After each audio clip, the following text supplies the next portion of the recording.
বনাঞ্চলৰ গড়ে এতিয়া টোপনি হৰিছে জনাঞ্চলৰ বাসিন্দাৰ শিৱসাগৰৰ নামটি দিকচুত মুক্তকৈ বিচৰণ কৰিছে দুটাকৈ গড়ে দিখমুখৰ পাছত এইবাৰ গড়ে আশ্ৰয় লৈছে নামটি দিকচুত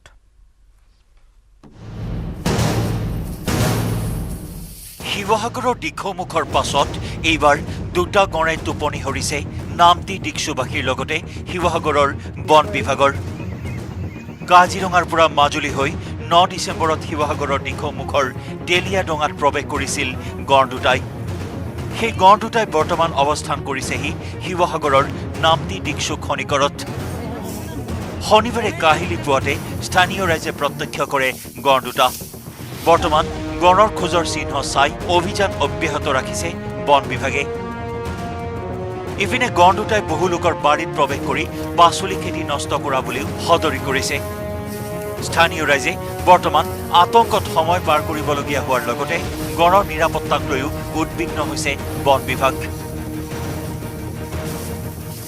আজি দেখিছিলোঁ ৰাতিপুৱা 4 বজাত এই জেওৰা ভাঙি আহিছে মই আহিছিলোঁ এইকেইটা দেখি মই ভয়তে পলালোঁ শাক পাচলি গোটেই লণ্ডভণ্ড কৰিছে জেওৰা ভাঙিছে আমিতো কালিৰ পৰা এইকেইদিনটো কণ্টিনিউ এসপ্তাহ হ'লেই ঘূৰি ফুৰা খোজটো পাইছোঁ খোজে গোটেই ভাঙি নিছে ৰাইজৰ খোজকে ৰাইজ ধেৰ আছে ওচৰতে কুকুৰৰ মানে খুব ৰাউচালি শুনি আমি ভাবিছোঁ ক'ৰবাত বাঘ চাঘ আহিছে নেকি এনেকৈ বুলি কিন্তু পুৱা গম পাইছোঁ যে বাঘ নহয় এইফালেদি গড়হে মানে গৈছে গড়ৰ সন্ধানত হাবিয়ে বনে উৰুৱাইছে ড্ৰোন ফুটাইছে শূন্যলৈ গুলী কিন্তু এতিয়ালৈকে ট্ৰেংকুলাইজ কৰিবলৈ সক্ষম হোৱা নাই গড় দুটাক শিৱসাগৰৰ পৰা Pradip Gogoi report news 18 Assam north east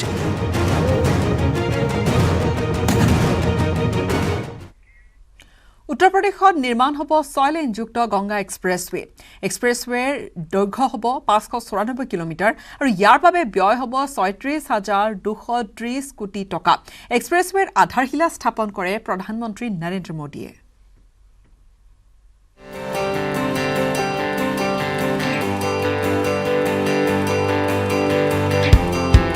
উত্তৰ প্ৰদেশত হ'ব 6 লেনযুক্ত গংগা এক্সপ্ৰেছৱে ৰাজ্যখনৰ বিধানসভা নিৰ্বাচনৰ প্ৰাকখনত শাহজাহানপুৰত প্ৰধানমন্ত্ৰী নৰেন্দ্ৰ মোদীয়ে আধাৰশিলা স্থাপন কৰিলে ৰাজ্যখনত হ'বলগীয়া সবাতোকৈ দীঘল এক্সপ্ৰেছৱেটো 36,230 কোটি টকা ব্যয়েৰে 594 কিলোমিটাৰ দৈৰ্ঘ্য সামৰি নিৰ্মাণ হ'ব গংগা এক্সপ্ৰেছৱে হাজাৰ হাজাৰ লোকৰ উপস্থিতিত শাহজাহানপুৰত হোৱা আধাৰশিলা স্থাপন অনুষ্ঠানত প্ৰধানমন্ত্ৰী নৰেন্দ্ৰ মোদীৰ সৈতে উপস্থিত থাকে উত্তৰ প্ৰদেশৰ মুখ্যমন্ত্ৰী যোগী আদিত্যনাথ উপমুখ্যমন্ত্ৰী কেশৱ প্ৰসাদ মৌৰ্যৰ লগতে আন বহুজন 2024 চনৰ ভিতৰত এই এক্সপ্ৰেছৱেটো নিৰ্মাণ সম্পূৰ্ণ কৰাৰ লক্ষ্য লৈছে উত্তৰ প্ৰদেশ চৰকাৰে মিৰাটৰ পৰা প্ৰয়াগৰাজলৈ নিৰ্মাণ হ'বলগীয়া এক্সপ্ৰেছৱেটোৱে দিল্লীৰ পৰা প্ৰয়াগৰাজৰ ভ্ৰমণৰ সময় 7 ঘণ্টালৈ হ্ৰাস কৰিব শাহজাহানপুৰত এই এক্সপ্ৰেছৱেতে জৰুৰীকালীনভাৱে বিমান অৱতৰণৰ বাবে 3.5 কিলোমিটাৰ দৈৰ্ঘ্যৰ এটা এয়াৰ ষ্ট্ৰিপো থাকিব গংগা এক্সপ্ৰেছৱে যোগাযোগৰ ক্ষেত্ৰখনৰ লগতে ঔদ্যোগিক উন্নয়ন বাণিজ্য কৃষি পৰ্যটন আদি সকলো ক্ষেত্ৰকে আগুৱাই নিব বুলি আশা কৰা হৈছে उत्तर प्रदेश के सबसे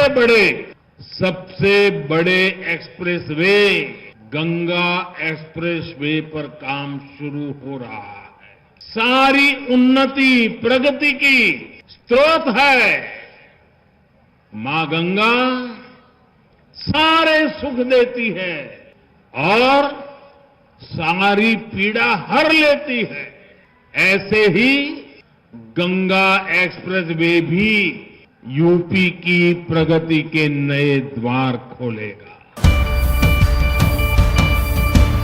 উল্লেখযোগ্য যে সমগ্ৰ দেশজুৰি যোগাযোগ ব্যৱস্থাৰ উন্নত কৰিবৰ বাবে প্ৰধানমন্ত্ৰী নৰেন্দ্ৰ মোদীৰ ভিজন অনুসৰি এই এক্সপ্ৰেছৱেটো নিৰ্মাণ কৰা হৈছে news desk report news 18 Assam north east ऐसा ही पुण्य अवसर है ऐतिहासिक अवसर है কথাশিল্পী ইমৰান শ্বাহক আনুষ্ঠানিকভাৱে প্ৰদান কৰা হ'ল পদ্মশ্ৰী সন্মান। শনিবাৰে কথাশিল্পীগৰাকীৰ শিৱসাগৰৰ ধায়ালিস্থিত বাসগৃহত উপস্থিত হৈ এই সন্মান প্ৰদান কৰে জিলা উপায়ুক্ত মেঘনিধি দাহালে। শাৰীৰিক অসুস্থতাৰ ফলত নতুন দিল্লীৰ বঁটা প্ৰদান অনুষ্ঠানত অংশ ল'ব পৰা নাছিল ইমৰান শ্বাহে আৰু বঁটা গ্ৰহণ কৰি নিজে সুখী বুলি অনুভৱ ব্যক্ত কৰিছে কথাশিল্পীগৰাকীয়ে।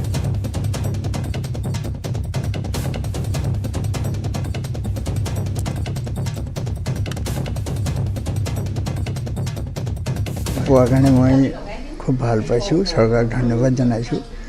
বিশেষকৈ আজি যিহেতু মোক আনি মই নিজে যাব নোৱাৰিলোঁ, মোক যিহেতু ঘৰতে কৰিছে, ইয়াৰ কাৰণে মই কৃতজ্ঞ চৰকাৰৰ ওচৰত।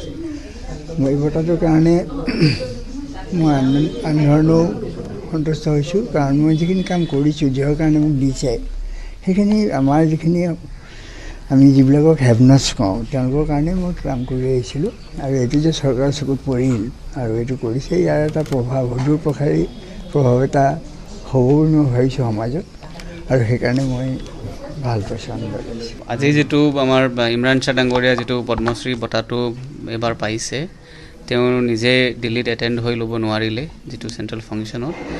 চ' আজি মই সৌভাগ্যটো পালোঁ যে মই তেওঁক আহি নিজৰ হাতেদি তেওঁক পুৰস্কাৰটো দিব পাৰিছিলোঁ। যিহেতু এইটো ফৰ্মেল ফাংচন নহয়, ফৰ্মেল ফাংচনটো দিল্লী অলৰেডি হৈ গৈছে। মই মানে এনে যিটো চৰকাৰৰ প্ৰতিনিধি হয় জিলাত মানে তেওঁক হেণ্ড অভাৰ কৰিছোঁ, তাতকৈ ভাল লাগিছে। আৰু শিৱসাগৰৰ কাৰণে ৰঙিয়াৰ বিদ্যালয়ত চাইকেল চুৰে সন্ত্ৰাস চলাইছে। মহিলাই চুৰি কৰিলে ছাত্ৰীৰ চাইকেল আৰু ৰঙিয়া উচ্চতৰ মাধ্যমিক বিদ্যালয়ত এই ঘটনা সংঘটিত হৈছে। কিন্তু গোটেই ঘটনা বন্দী হৈ ৰ'ল CCTVত।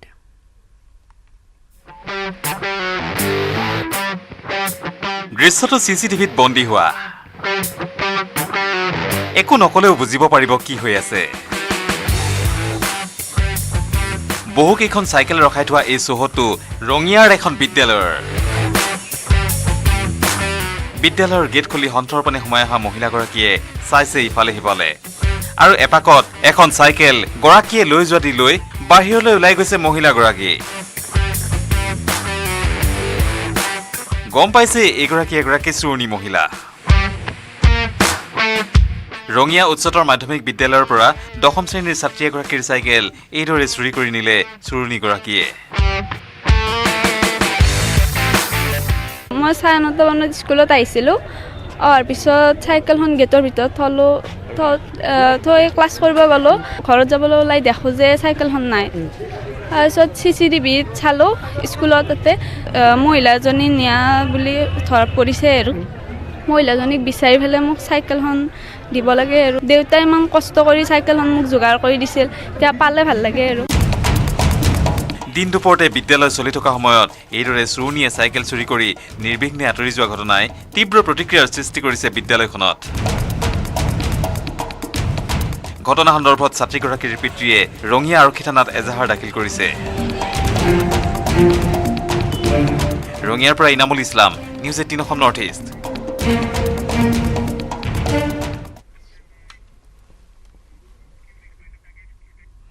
আজিৰ পৰা আৰম্ভ হৈছে Guwahati inter corporate hit and run softball cricket tournament 2021।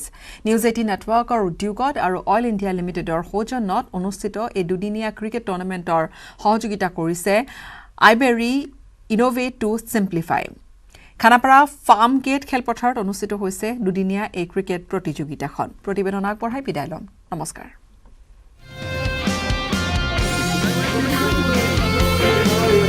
যান্ত্ৰিকতাৰ পৰা আঁতৰি খেলৰ আনন্দ। মহানগৰীত আৰম্ভ হৈছে Guwahati inter corporate hit and run softball cricket tournament 2021। আজিৰে পৰা নিউজ 18 নেটৱৰ্কৰ উদ্যোগত আৰু অইল ইণ্ডিয়া লিমিটেডৰ সৌজন্যত অনুষ্ঠিত দুদিনীয়া ক্ৰিকেট টুৰ্ণামেণ্টৰ সহযোগ কৰিছে আইবেৰী ইনোভেট টু ছিম্প্লিফাই। এইখন আমি একচুৱেলি যিমান অফিচ কৰ্পৰেটছবিলাকত মানুহখিনি বহি থাকে, সদায় ডেইলি কাম কৰি থাকে, চ' তেওঁলোকৰ কাৰণে এখন আমি ফান গেম এটা মানে অৰ্গেনাইজ কৰিছোঁ অইল ইণ্ডিয়া লিমিটেডৰ লগত সৌজন্যত। আৰু আমাক আইবেৰী চলিউশ্যনছে তেওঁলোকে আমাক হেল্প কৰিছে এইটো কৰোঁতে। আৰু টোটেল 26 টিমছ আমি এইবাৰ আমি ৰেজিষ্টাৰ কৰিছে আমাৰ লগত খেলাত। খানাপাৰা ফাৰ্ম গেট খেলপথাৰত অনুষ্ঠিত হৈছে এই দুদিনীয়া ক্ৰিকেট টুৰ্ণামেণ্ট। অংশগ্ৰহণ কৰিছে মহানগৰীৰ মুঠ 26টাকৈ দলে। দ্বিতীয়বাৰৰ বাবে অনুষ্ঠিত হোৱা এই খেলখনত প্ৰত্যেকটো দলত আছে 4জন পুৰুষ খেলুৱৈ আৰু 1গৰাকী মহিলা খেলুৱৈ। খুব ভাল লাগিছে, বি এনজয় লট। আমাৰ ফিমেল এগৰাকী আছে মিছ গগৈ, এনে হেভেলছৰ এটা আছে আৰু আমাৰ এটা ব্লয়ডৰ টিমৰ ফালৰ পৰা। 5 অভাৰৰ মেচখনত নাই কোনো 6 ৰান, আছে কেৱল 4 আৰু বেটত বল লগাৰ লগে লগে ল'ব লাগিব ৰান। Run নললেই out. প্ৰথম দিনাৰ প্ৰথম খেলখন অনুষ্ঠিত হয় নিউজ 18 অসম নৰ্থ ইষ্ট আৰু নাৰায়ণ ছুপাৰ স্পেচিয়েলিটি হাস্পতালৰ মাজত। খেলত জয়ী হয় নিউজ 18 অসম নৰ্থ ইষ্ট। খুবেই ভাল লাগিছে, ভাল ইনিংছ এটা খেলিলোঁ আমি। নপনা আৰু মই আমি অপেনিং ষ্টেণ্ড আপোনাৰ 32 ৰান দিলোঁ। আমাৰ টাৰ্গেটে আছিলে 41 ৰান। ভাল লাগিলে, বহুত ভাল লাগিলে। সকলোৱে খেলিলোঁ, জিকিলোঁ। টাৰ্গেট 41 আছিলে। আমি দিগন্ত আমি সকলোৱে কষ্টৰ ফলত আমি উইন হৈছোঁ, ভাল লাগিছে।